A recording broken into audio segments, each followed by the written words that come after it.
Say 2, 1, 8. On KBLA, James Farr's on the mic, lifting up the people, keeping hope in sight. With Altadena spirit, he fights the good fight, speaking truth to power, shining the light.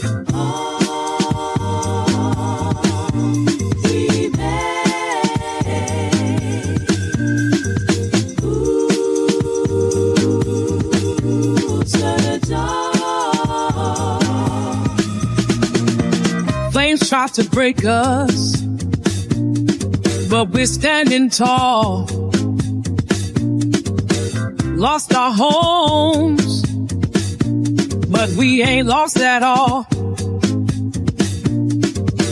Through the smoke and the ashes, we see the sun.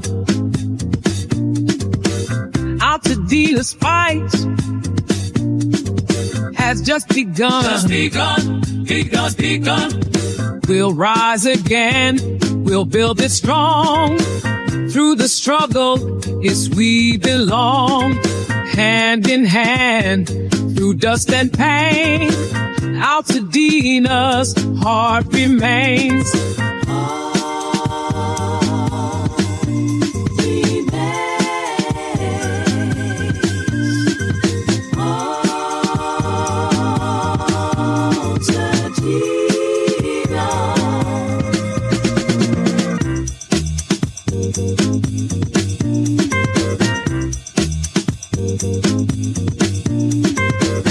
Live from Leimert Park, KBLA Talk 1580. This is the conversation live, Altadena Rising. I'm your host, James Farr. Today we're chronicling for the nation the deep roots, the resilience, and the recovery of Altadena's Black community. We're raising our voices. We're standing strong. This is the show of record, and I'm so happy that you've allowed me into your living rooms, into your cars, into your bedrooms. Maybe you're out in the yard. Maybe you're out taking a walk. Thank you so much for allowing me into your space this morning. Before we get started, I want to invite you to follow us on social media at KBLA Talk 1580 across all platforms. You can also follow me at James Farr Live across all platforms. Let me tell you what we're going to be doing today on today's program. In the bottom half of the hour, Latanga Hopes, FEMA's public information officer, is live in studio. We're going to unpack some critical resources that you need to know. But first up in our program, Martin Gordon is in the chair. Martin is a Pasadena Community Coalition chair, and this former, well, he wouldn't say former, he would say once a Black Panther, always a Black Panther, but this Black Panther lost his home and nearly lost his life. But first, I want to set up today's program for you in this conversation. What happens when disaster strikes twice? First in flames and then in broken promises. Are we still waiting on President Donald Trump to rescue Altadena? Let me set it up with some context. Roll in this clip, Simeon.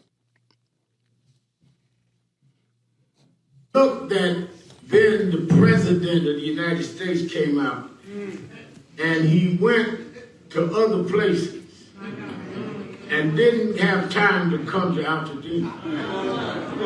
Preach, brother. Something didn't smell right. Something didn't smell right. Preach, brother. Preach it. You come all the way out here Gotta pass up. and be selective on where you're going. All right, well, maybe you're busy, but then in the middle of that, you can attack Mayor Bass. Yes, sir. But not That was the voice of the Reverend Al Sharpton. Reverend Sharpton was in town back in February to eulogize 3 of our community members that perished in this fire. Those 3 community members, Erling Kelly, 83, Rodney Nickerson, 82, and Evelyn McClendon, 59 years old. Community is still reeling from this tragic fire, which on January 7th scorched and torched a Black community. The question keeps coming up now as we move about 60 days, a little over 60 days outside of this fire. The question keeps coming up. Is Altadena for sale? In a segment I'm going to bring you every week, it's all facts and no cap. So I want to give you some updates. According to a Washington Post article, which was published yesterday, over 160 vacant and destroyed plots are already for sale, even while toxic debris remains. Each lot has at least 10 interested buyers, mainly developers and builders, driving up competition. Investors and developers are all over Altadena right now. Homeowners are being bombarded with cash offers, some of them above what they should be, many of them much below what some would consider a fair market value for the homes. When we come forward, this survivor, this Black Panther, this brother, this community advocate, I know he has a lot to say about what's going on. Martin Gordon is going to join us when we come forward. Stay with us. We got a lot to talk about. Only on KBLA Talk 1580. Find a righteous rage and don't be afraid to say what you see. We're KBLA Talk 1580. And welcome forward. You're listening to KBLA Talk 1580's The Conversation Live, Altadena Rising. I'm James Farr, your host. We're here every Saturday with a replay on Sunday at noon, and we are chronicling for the nation the devastating Altadena fire, which scorched and torched a community, a Black community, an enclave where 80% of the African Americans that lived in that community are homeowners. Generational wealth, legacies, memories, all burned to the ground. Flames took everything. Martin Gordon barely escaped. Now he's fighting to rebuild and he wants some answers. But will he have to wait for President Trump? I want to welcome you, Martin Gordon, the chair of the Pasadena Community Coalition. And for those of you listening, Martin and I have known each other. This is how Altadena works, right? Altadena, Pasadena. We've known each other for about, I don't even want to count, right? Too long. Everybody go say how old I really am. First of all, how you doing, Martin, this morning? You know what? I'm doing pretty well, but this is difficult. You know, I'm kind of affable person, you know, and I don't take things too hard. But this is a difficult time for me and my best half. I think she's having a more difficult time than I am, but it's not easy. I told a friend of mine recently, I was sitting in his backyard, and I was trying to explain to him. He said, "You're laughing and you're doing these things." I said, "That's just who I am." And I said, "But think about this, my friend." I said, "Look to your left, look to your right, look at all the things you have around you. Close your eyes and say, it's all gone, and tell me how you feel." And he said, he wouldn't even do that. Mm-hmm. He said, "Oh, I don't think so." He said, "Already, just thinking about a few of the things being gone, I don't know how you take it, Martin." You know, the morning of January 8th, you and I spoke, and you told me you were returning to your neighborhood. I didn't have the full story of what you had experienced the night before, but what you told me, Martin, is I don't know if my home is still there. And I just was confused as to why your home wouldn't be there. And I didn't know if my home was still going to be there. Take us back to that night. You barely escaped with your life. Take me back there. It's hard to go back there, but I want to take you back because it's important. because the ramifications of what happened and how we were treated in Altadena are important to this story. Is that I was sitting home asleep, my best half, as I say, and when I say best, I mean best. Called me. She is. Yeah, I mean, you know that for a fact. I know that I can verify that. Okay. She called me on the phone, and I woke up, and she said, "Are you watching the fires or keeping track of the fires?" I said, "Yes, of course I am, honey." You know, she said, "No, you're not. You're sitting in the back laying down." She said, "I am looking at the ring." Because she has ring? The ring that like shows a ring camera? Yeah, the ring camera. Okay, so she's watching what's happening live on the ring. Live on the ring. What time is this? To tell you the truth, I can't verify what time it was because I didn't really care at the moment, and I never did go back and try to document this. But it was late, either late or early morning or late night, and so she says, "You better go to the front because I'm looking at the fire." And I laugh. I said, "Yeah, whatever." And fortunately, she had told me to prepare, which I did, got the dogs ready and a few things ready.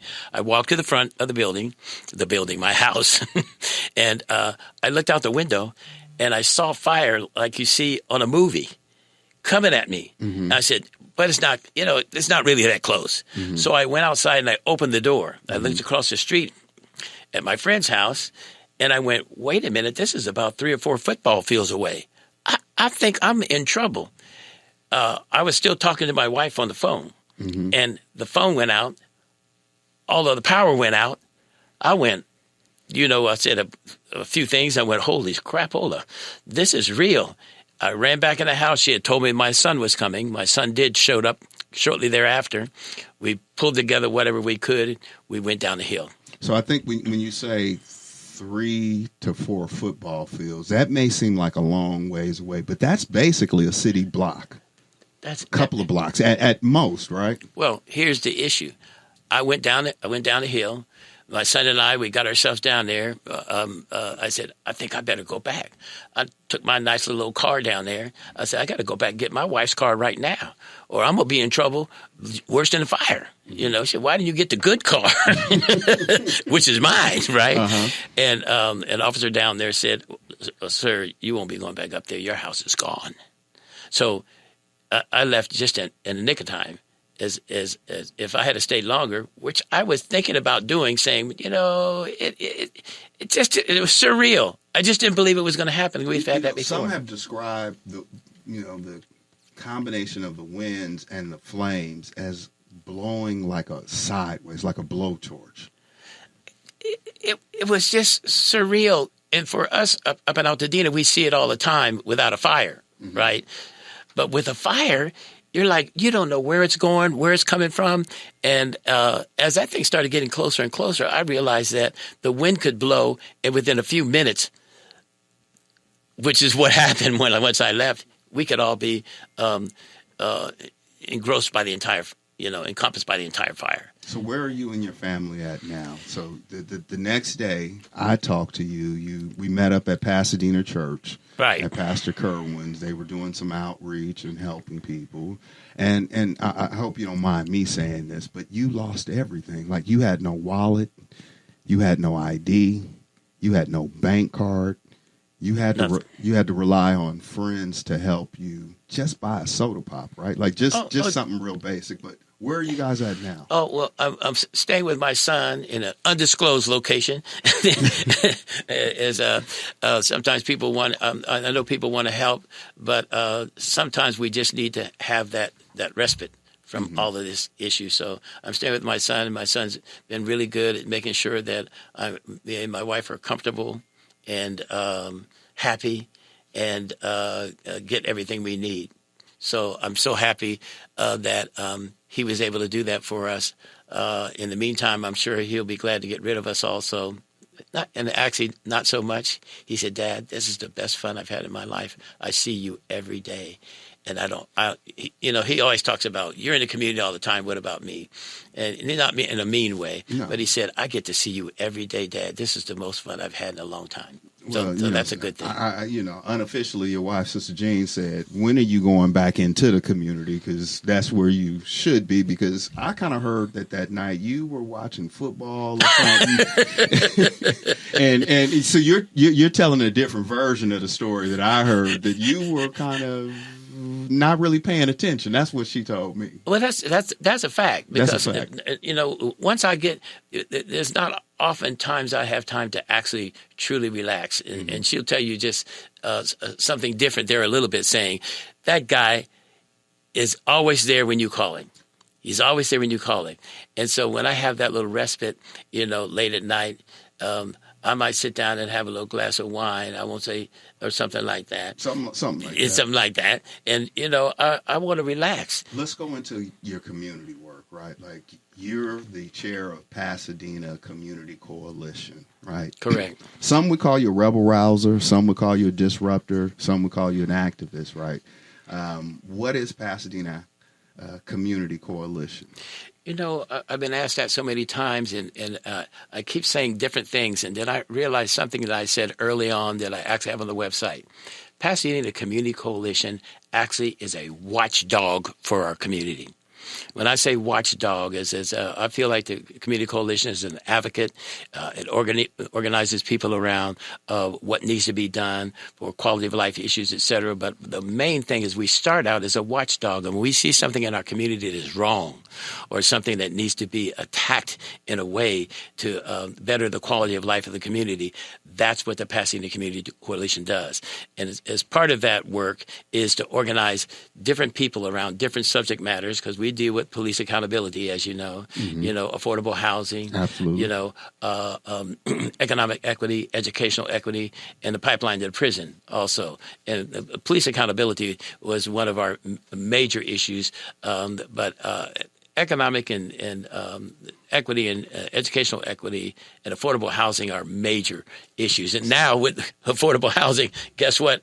I guess our form of homelessness, people are cracking me up. They're saying, guess what? Why don't we deal with the homeless issue? I said, well, we'll deal with it now because we have all these people who are homeless, and the same plans we're using here may be plans we need to use for the homeless we have in Pasadena and Altadena. Well, let's talk about that accountability, because how I know you and how I see you show up in community is either at City Hall, jamming up a council member, an elected official, and then that organizing. But we got a bigger issue here now, right? Are you waiting on President Donald Trump to rescue you, or FEMA to rescue you? I better not, because I know when Donald came down and went to the Pacific Palisades, right, he never stepped his foot in Altadena purposefully. And we know that, and we know why. So I surely won't be looking at him. In fact, I'm looking at him right now and saying, I'm an elder in this community. And he's talking about cutting Social Security, Medicare, all the things that will keep me alive and to keep me functional. Whether I have a house or not, I have to live. And so if he's not going to rescue me on my everyday, you think he's going to come in and rescue me or our community, as a whole? No, I'm not waiting on him. And then we look at what FEMA's response is, right? Because, we have a representative, a spokesman from FEMA coming on in the bottom half of our hour, right? Well, let's have fun. Can we trust FEMA? You've been around a whole lot longer than me, right? So yeah. Maybe I'm naive, maybe I'm whimsical, maybe I just am optimistic, right? I'm glad you are, James. but I'm not discounting, what's happened to you in the fire. But you still got a home. Yes, sir. I don't. So for me, it is urgent. For you, it's kind of urgent in a different kind of way, because you can go home. You can kiss your wife, your kids. You can look at your home. You can take your dog out for a walk. You can put them in the backyard. I can't do any of that. So for me, it's urgent that somebody does something for me and does it right away. Right? What's been your experience with FEMA? I mean, have you tried to apply for aid? What are some of the challenges you're experiencing now 2 months afterwards? Let me tell you my initial experience and then my 2 months experience. Because my initial experience was actually, I was happy that there was somebody there. They were going to help me, et cetera. And I went to one of these centers. I signed up for every single thing I could possibly sign up for. And then the waiting game started. And so... What do you mean the waiting game started? It wasn't instant? It's not like a microwave? Oh, wait a minute. There was a microwave. There was a microwave of $750, something like that came right away. I was really happy because guess what? You said, hey, somebody got to buy me a Coke or whatever, and I got to get some things back. And there were some good things like helping me get my passport back, a few things like that went really well. Mm-hmm. But on the long term, you're looking at, I need money to live and survive.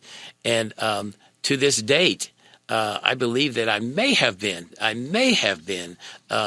approved by FEMA, but haven't seen a dime. What were some of the challenges? I mean, like, is it technology? I mean, you're a pretty smart guy. I mean, is it the technological gap? Is it the hospitality? Because I know some people are describing experiences as being less than dignified, right? Like there's a dehumanization kind of going through these experiences and applying for these resources.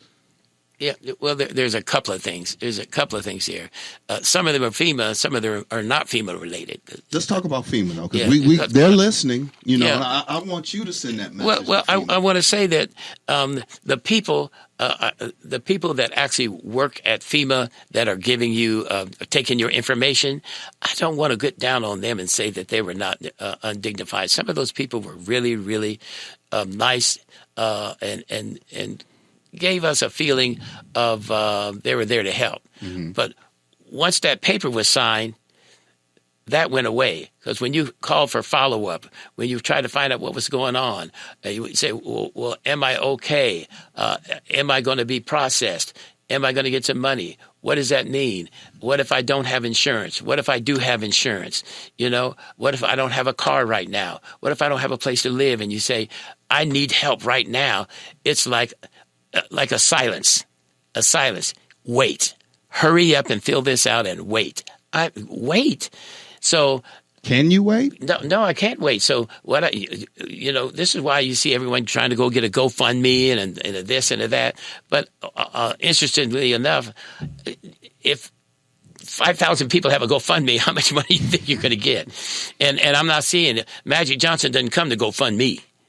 He may go fund somebody else. You know, we played some of your sound last week, and you said there is pressure, and you called out Magic Johnson specifically, right? I did, and I would do it again, but it's not just Magic. Okay. It's all of the people, especially our people that have money and our people that are in the industry, and all these people talk about money.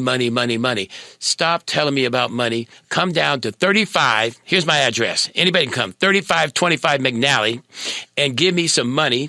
And the person across the street at 3635 Altadena, McNally Street, and say, let's help you build your house and make a model that works so we can start building houses one by one by one. That's what I'm talking about. Do that for me, Magic. Do that for me, Beyonce. Do that for me, and any of these other people that have the money, because I hear everybody in all these little nonprofits and this and that, giving this and that. I don't need any more shirts.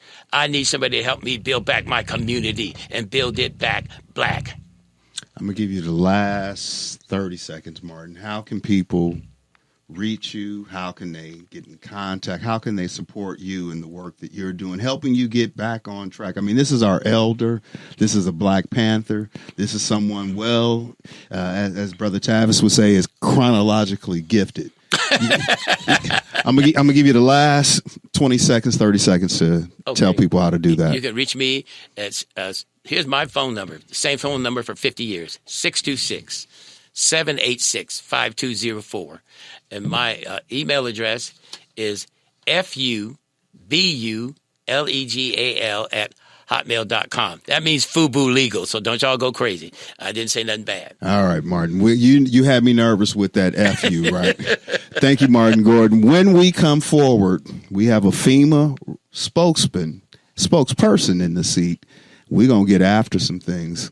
You're listening to Conversation Live only on Conversation Live, Altadena Rising, here on KBLA 1580. We got you, Black. The station you turn to when you've had it up to gear with cultural incompetence. KBLA Talk 1580. We're not for everybody, but we're for everybody. You're listening to KBLA Talk 1580. All right. Yeah.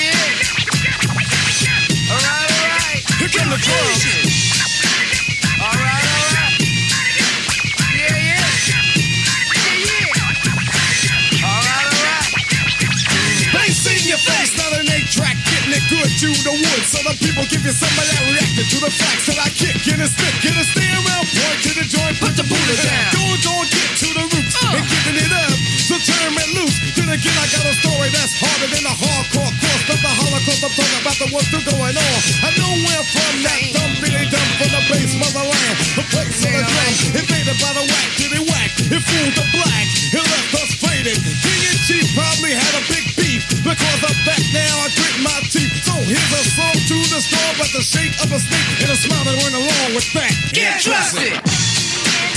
No. Forward. Let that breathe a little bit. No.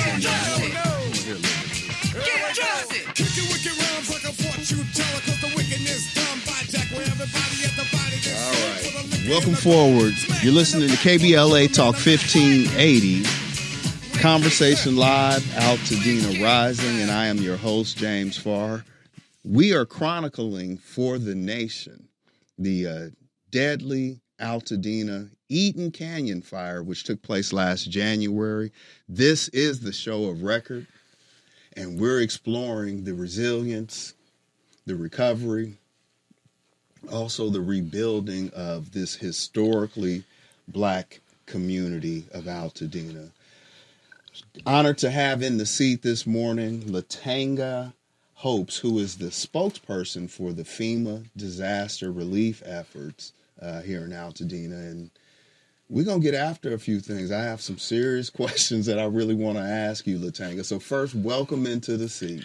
Thank you for welcoming me before we get into this, because it sounds like we're fixing to chop some things up really quickly. Yeah, we have a lot. So I want to set this up for our listening audience, for the KBLA Talk 1580 delegation, that there's a lot that we need to unpack. There's some very pressing deadlines that we'll get to March 31st, and you'll be able to talk about that in a little bit. And then also, I want to let them know that I'm going to have you back because we can't get everything out today, right? So I want to have you back in future segments in the coming weeks so that we make sure that people are able to get all of the information that's needed.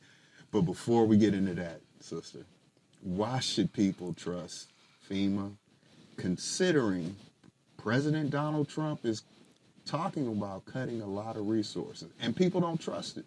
Why should we trust it? I would say that people should trust FEMA because FEMA has been established by a visionary president that has wanted to make sure. Which visionary president are we talking about?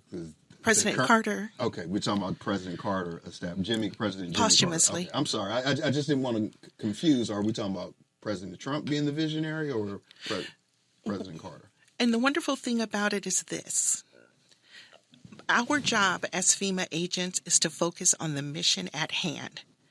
We have had administrations, they've come in, they've changed things, but FEMA has been here and has been an established, I'll say, agency that has consistently been able to deliver resources for people that are going through disastrous events. So this is just one of many events that are going on right now, and I'm happy to be assigned here. Well, let's talk about why you're here. I mean, time is ticking. Let's go. What's the deadline? Like, what's so urgent that we needed to have you on here this morning? What's coming up? Okay. You need to have me here because we've had a deadline, and now we have a new one. It's March 31st. And that deadline means that if you do not get your application in by that date, all of the federal resources that are being made and allocated to people, upwards of now $91 million that have been allocated here in this community and also with the Pacific Palisades, you will be excluded from all of those resources. And those things include rental assistance, there's lodging assistance, home repair. There are people that may need homes, cars. Let's talk about the fact that there were child care agencies that burned down, funeral costs. All of those things, you'll be excluded from them. What about debris cleanup? Because that's a question that people are asking. Is that some are being told that FEMA won't help with the debris cleanup?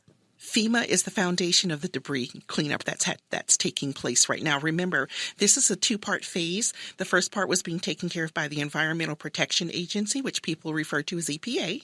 Now, they've completed their run of course, but they're still around, and we're currently working through the United States Army Corps of Engineers. What's important about that is they too have a deadline that's on the 31st of March. You need to get that application in, and here's the reason why. Once you get that application submitted, it gives them the right to be able, or either the permission, I should say, to come onto your property and to be able to complete the cleanup process. And just to give you some information about that, this started off with like $550 million being allocated towards this event. And then by the time they were done, it ended up being something like $3 billion, where trees are now involved in the process of being removed. The slab of homes that's been burned down are being removed. And all of this is being done at no cost to the applicants. But when you say, because we just have a few more minutes left in this segment, right? When you say that there was $90 million allocated, is that split between Palisades and Altadena, or yes, it is. That's split. So 45 and 45. Now, okay. No. Help me understand that. Okay, so we deal with each person on a case-by-case base, or not even a community. We look at the individual, establish what their needs are in order to help with their disaster recovery. And we work from that concept. I want to give you some information really quickly. Get your applications in. Tell us your story about what you went through. If I understand correctly, there are people who are displaced, which means that they're living and couching it out at their relative's home. There's funding that could even be made available for that, just like the rental assistance. But you have to be proactive and tell us. What happens if people don't apply by the 31st? Are they just completely, I know what a deadline is, but is that it? That's all? There's no wait for, and then like, is that 12:30? Or 12 p.m., 12 a.m. What's that real deadline? Because that's very kind of vague when you just say a date. It's 11:59. Okay. On March 31st. Okay. I would say for people here in California, Pacific Standard Time would be 8:59. But why not wait? Why not wait until that time? Let's get those things done before. What do you say to those people who say, I don't need FEMA, or like I didn't lose my home? Like Martin was saying, like, I have a home to go back to, right? What are you saying to those people? Are they eligible? I'd like to be able to speak to this existence. Right now, if I understand correctly, there are 6,000 people whose homes were obliterated. But there are people who have still standing homes. And so what we want to say is anybody that incurred damages during that event, they should apply for FEMA. Let us walk through that process with you. Don't self-exclude yourself, because you may say, well, my home didn't burn down. But if it's still standing and there may be some residual impact, that's something that you may be able to get funding and resources to help with reestablishing yourself. Now, we're not an insurance company, but we can help you kickstart your disaster recovery. Okay. I might have to add you back because, like I said, I think we got through everything, and I want to make sure we do. What information do you want people to have before we get out of here? We got about like 20 seconds that I got to give you for that. Let's look at it this way, $46,300. That's no drop in the bucket. Now, it's not going to help you rebuild your home, but there are some series of fundings that can be made available to you in establishments of those allocations. We're gonna leave. I got to leave it there, Latanga. I appreciate you coming in. My guest has been Latanga Hopes, who is the spokesperson for the FEMA Disaster Relief. KBLA Talk 1580. We got a lot to talk about. Say the quiet part out loud. KBLA Talk 1580. This is KBLA Talk 1580, where everybody is somebody and nobody is a stranger. You belong here.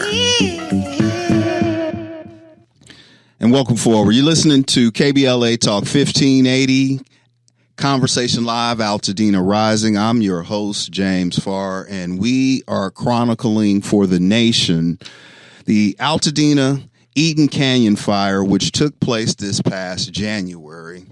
This program is the show of record, and I'm so honored and grateful that you've allowed me into your living rooms, your cars, maybe you're out in the backyard listening to this program. I want to give you some quick updates so you are aware of the most latest information. You heard our previous guest, spokesperson with FEMA, but we didn't have a chance to give this website. That's disasterassistance.gov. Disasterassistance.gov. Let me give you that phone number. That's 800-621-3362. Again, let me give you that number again for the FEMA disaster assistance. That's 800-621-3362. If you are interested in applying for a job through FEMA, they are hiring. You want to visit usajobs.gov. Again, I'm going to repeat that. usajobs.gov. There's an online portal where you can find out how FEMA is hiring. We'll have more information about that program in the coming weeks, but my understanding is that they are paying very competitive wages. For many in the community, this could be a pathway to gainful employment. So I encourage you all, if you know somebody listening right now, anywhere around the country, but especially here in our local community, make sure you visit usajobs.gov. I'm outside a little bit later on today. I'll be over in the village, Leimert Park Village. I want to send a big shout out to Flavor Kings, Brother James, who's doing a food and resource giveaway. Love to meet some people. And then also this weekend around the country, BLM Grassroots is celebrating Black Women Are Divine. I can't wait to be there with the sisters, loving on them. So if you see me outside, say hello. I'm friendly. I love to talk to you, but don't press me. You might meet me in a whole different way. And before I get ready to get out here in this next segment, I really got to take some time to make sure that I honor some Black women who I have a great deal of respect and love and admiration for in the media space. First is Kathy Hughes, Kathy Hughes, who is the owner of TV One, Radio One, great inspiration. Sharon Kyle, who is the publisher of my home publication, LA Progressive. My sister, comrade, family member, Dr. Melina Abdullah, who is the co-founder of Black Lives Matter Grassroots, as well as Black Lives Matter Los Angeles chapter. And then last but not least, my radio big sister, Dominique DePrima, who you heard just this past hour, but you normally will hear her Monday through Friday from 6 a.m. to 9 a.m. That is my big sister. These 5 women are such an inspiration to me, and we want to make sure that we're honoring women, especially Black women, in this space this month. When we come forward, I'm going to have a final thought for y'all, but I ain't going to talk about it. I'm going to let it play. You're listening to The Conversation Live, Altadena Rising. I'm your host, James Farr. Only on KBLA Talk 1580. We got your black. KBLA Talk 1580 is an intervention. When we come forward, includes you. KBLA Talk 1580, turning pain into power. KBLA Talk 1580. We've got a lot to talk about. Broadcasting live from Leimert Park, USA. Welcome back to your home for unapologetically progressive radio. KBLA Talk 1580. And welcome forward. You listen to The Conversation Live, Altadena Rising. I'm your host, James Farr. This hour went by so fast. Simeon, it went by really fast, man. Thank you for allowing us into your living room this morning. Every week I'm going to, instead of closing out the show with me talking, you've listened to us long enough and we have a lot more to talk about, right? I want to send us off with a vibration and a song, and I can't do anything right now. I can't think of another song until we completely are grounded in Altadena.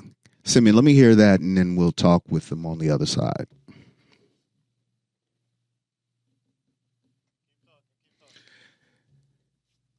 we're thinking about Altadena Strong. We're thinking about Altadena Rising. We're thinking about how this community is coming together, right? Fires roar through our sacred ground. Homes of heritage burn down. Whispers of history caught in the flames. Generations lost, but not the names. Ashes rise, but so do we. Our roots run deeper than the tallest tree. Altadena, Altadena. Altadena standing strong with a raised fist. Fire burned our homes, but we still exist. Bound by love, we'll always resist. Altadena, Altadena. Altadena, from the ashes will persist. Oh.